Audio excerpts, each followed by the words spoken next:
अधिकारी से भी आग्रह है कि आप लोग भी कृपया मंच के बगल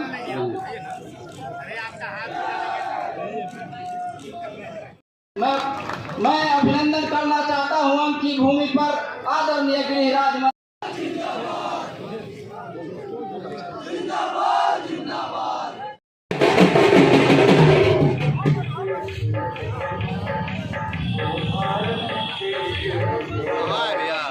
ताली में कंजूसी नहीं होनी चाहिए, जो लगना चाहिए भागलपुर है। जोरदार तरीके से आदरणीय प्रदेश अध्यक्ष डॉक्टर संजय जायसवाल जी का स्वागत है। अभिनंदन सभी मंडल अध्यक्ष जी। जिंदाबाद अमित शाह जिंदाबाद जिंदाबाद जिंदाबाद बोलो भारत माता की। के सम्मानित विधायक आदरणीय ललन पासवान जी से आग्रह करता हूं कि आए।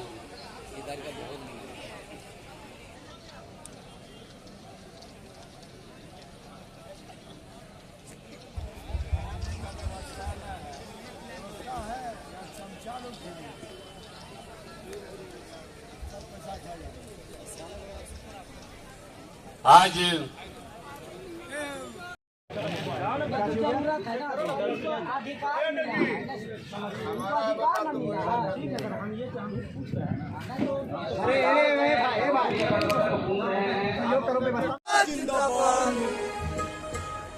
जो राम को आए हैं हम उनको लाएंगे। भारतीय जनता पार्टी बिहार प्रदेश के यशस्वी कर्मचारी सेना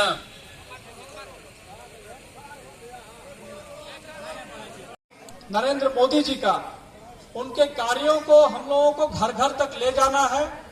आप कोई भी योजना का बात कर लें।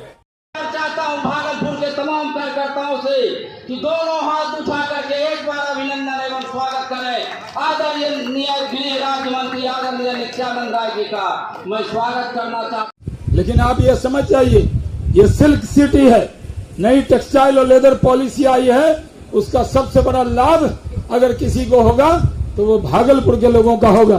जो लोग भागलपुर छोड़कर चले गए थे, सिल्क के काम को छोड़कर चले गए थे, मैंने उनसे कहा है अब तो लौट के आइए बिहार में, और वो लोग भी यहाँ पर आएंगे। हम यहाँ पर राम नारायण मंडल जी कह रहे थे बांका के बारे में। राम नारायण जी, बांका और भागलपुर एक ही जिला माना जाता है, बाद में जिला अलग हुआ है। हमारे लिए ये दो आंखें हैं, एक आंख को भी हम लोग कमजोर नहीं करेंगे। भागलपुर की तो चिंता करेंगे ही, लेकिन बांका की भी उपेक्षा नहीं करेंगे। बांका में 58 एकड़ जमीन खाली पड़ी थी, हमने मित्रा पार्क में बिल्ड किया पूरे बिहार के अंदर। अब मैं बिहार का उद्योग मंत्री, असेंबली में एक दिन सब लोग कह रहे हैं, और यहाँ के विधायक स्थानीय बैठे थे, उन्हीं के पार्टी के एक नेता कह रहे मधुबनी वाले, तो आज जब भागलपुर आते हैं तो भागलपुर के लोगों का ये सही है कि उनका हक थोड़ा ज्यादा है, ये दिल मांगे मोर।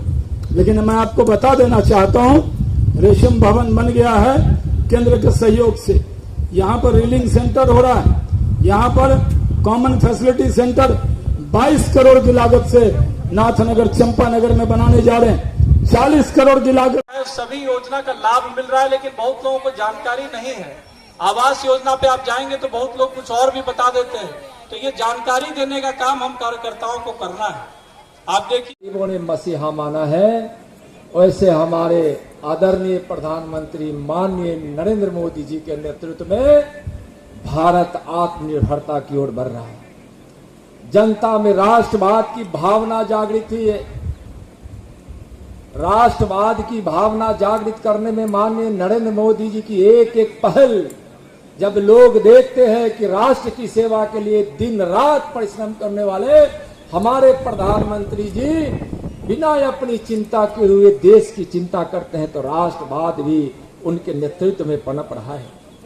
जनता के लिए हर क्षेत्र में बुनियादी सुविधा बढ़ाने वाले हमारे प्रधानमंत्री जी, किसानों और गरीबों की आय बढ़ाने वाले हमारे प्रधानमंत्री जी, देश को मुश्किलों से उबार कर जल्द खड़ा होना भारत ने सीखा है माननीय प्रधानमंत्री आदरणीय नरेंद्र मोदी जी के नेतृत्व में।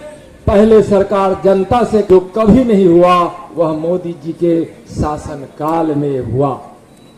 ऐसे हमारे यहाँ बहुत सारी बातें हो रही थी, लेकिन प्रधानमंत्री किसान सम्मान निधि योजना, मंत्री आवास योजना, स्वच्छ भारत योजना, प्रधानमंत्री मुद्रा योजना, जनधन योजना, प्रधानमंत्री मातृ वंदना योजना, इसके माध्यम से जिस प्रकार से इन्होंने देश को मजबूत किया और गरीबों की सेवा की है, यह उल्लेखनीय है।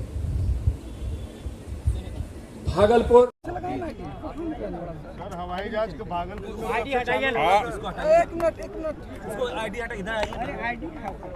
8 साल सेवा सुशासन एवं गरीब कल्याण के पर्व को मनाने के लिए और बिहार के प्रत्येक जिले में 8 साल के नरेंद्र मोदी जी का हिसाब देने के लिए हम सब यहाँ उपस्थित हुए हैं। और भागलपुर के लिए खास करके नरेंद्र मोदी जी ने जो 3 4 लेन सड़कों का तोहफा दिया है और यहाँ से लेकर के हल्दिया से रक्सौल तक सीधे जोड़ने वाली 4 लेन सड़क, इसके अलावा गंगा हाईवे से आप दिल्ली से लेकर कलकत्ता जोड़ने वाली सड़क और मिर्जापुर चौकी वाली सड़क, 3 सड़कों को 4 लेन के रूप में जो तोहफा दिया है। और लगातार हम पूरे इलाके को आगे बढ़ाने का काम कर रहे हैं। भागलपुर और ज़्यादा तरक्की करे, इसके लिए माननीय नरेंद्र भाई मोदी जी की पूरी निगाह भागलपुर इलाके में। राहुल गांधी को ईडी बुलाया गया है, ईडी को समन भेजा है। देखिए, एक एसोसिएट जनरल नेहरू जी की थी, 5000 स्वतंत्रता सेनानी उसमें शेयर धारक थे और उन 5000 स्वतंत्रता सेनानियों के शेयर को अलग करके सिर्फ महज 9 करोड़ रुपए में 2000 करोड़ की संपत्ति को कांग्रेस के नाम पे, अपने नाम पे लूटने का अगर काम कीजिएगा तो ईडी भी पूछेगी और जेल भी जाइएगा। यह महागठबंधन की पहचान है। लालू जी भी जब जेल जा रहे थे तो हाथी पे जा गए थे और बाद में कोर्ट ने सजा किया। आज वह 3 सजा याफ्ता केस में मुजरिम है। यह भी व्यक्ति जिस तरह से घोटाला करके यंग इंडिया लिमिटेड कंपनी बना के और 5000 स्वतंत्रता सेनानियों का हिस्सा मारने का काम किया, लेकिन वह बेचारा भूल गया कि उस 5000 स्वतंत्रता सेनानियों में एक जस्टिस मार्कंडे काटजू के भी पिताजी हैं, दूसरा शांति भूषण के पिताजी प्रशांत भूषण के दादाजी हैं। और इन लोगों ने मिलकर जो घोटाला इनका खोला है, उसके कारण राहुल जी, सोनिया जी भी जेल जाएंगे। कर्म कीजिएगा वैसा फल मिलेगा। और नेशनल हेराल्ड स्कैम में अगर केस हुआ है, उसमें पूछताछ क्यों नहीं होगी? ये तो इसको इवेंट बनाने की कोशिश कर रहे हैं राहुल गांधी। ये कोई बहुत बड़ा इवेंट जो बनाया, इससे उनको लाभ नहीं होगा। जो भ्रष्टाचार करेगा, चाहे कितना बड़ा व्यक्ति हो, उस पर कार्रवाई ईडी करती है। इंडिपेंडेंट इकाई है ईडी। और जिस तरह का व्यवहार कांग्रेस के लोग कर रहे हैं, जैसे लग रहा है आज़ादी का आंदोलन कर रहे हैं। इतने पूछताछ क्यों नहीं होगी? ये तो इसको इवेंट बनाने की कोशिश कर रहे हैं राहुल गांधी। ये कोई बहुत बड़ा इवेंट जो बनाया, इससे उनको लाभ नहीं होगा। जो भ्रष्टाचार करेगा, चाहे कितना बड़ा व्यक्ति हो, उस पर कार्रवाई ईडी करती है। इंडिपेंडेंट इकाई है ईडी। और जिस तरह का व्यवहार कांग्रेस के लोग कर रहे हैं, जैसे लग रहा है आज़ादी का आंदोलन कर रहे हैं। इतने चलेगा।